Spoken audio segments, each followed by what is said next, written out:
James W., or J.B. Robinson's participation in junior achievement began in 1959 when he, along with Robinson Nugent, co-owners his late brother Sam and late father James D., were the first to work with the Southern Indiana chapter of the traditional after-school program. Their chosen product was an electric worm digger. Despite the many safety features OSHA would never approve, it worked well to dig worms. As Jim described it, "I will never forget the time we went to the Rotary Club and demonstrated how it worked.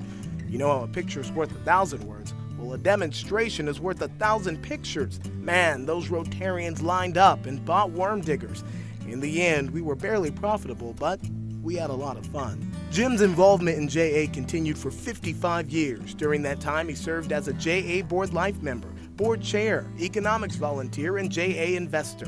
He estimated he taught the JA programs to 50 students a year for 50 years, with a grand total of 2,500 middle and high school students. To many, Jim was recognized as the ultimate entrepreneur for his pioneering efforts in the evolution of pre-sorting mail, employee educational benefits, and company finance employee-owned personal computers.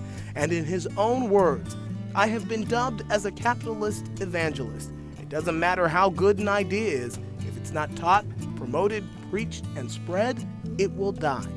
Jim lived by that example. He was co-founder of Robinson Nugent and assisted in the turnaround of Caldwell Tanks, Stemwood Corporation, and New Albany's Community Bank.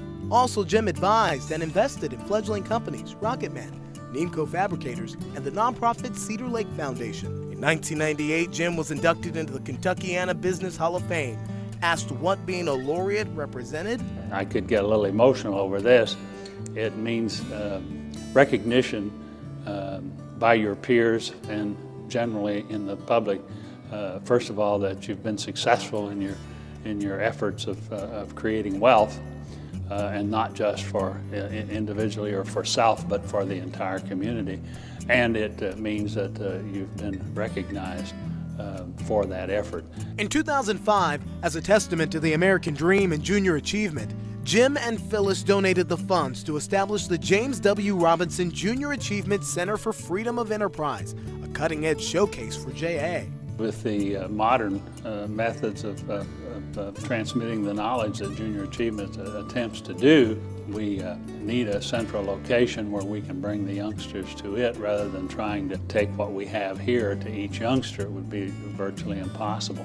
So it's an attempt to bring the reality of the retail service-oriented businesses plus personal finance knowledge to the young people of our city. And if we don't transmit the knowledge of how America works, whether that's hardware or software, then we're all in bad shape because we may be very wealthy, but there won't be anybody with the ability to produce the food and fiber that it takes for us to live. If junior achievement weren't already here, we'd have to invent it. In Jim's inimitable fashion, his credo for everyone is, "May your skies be always blue, your traffic signals green, and your bottom line black."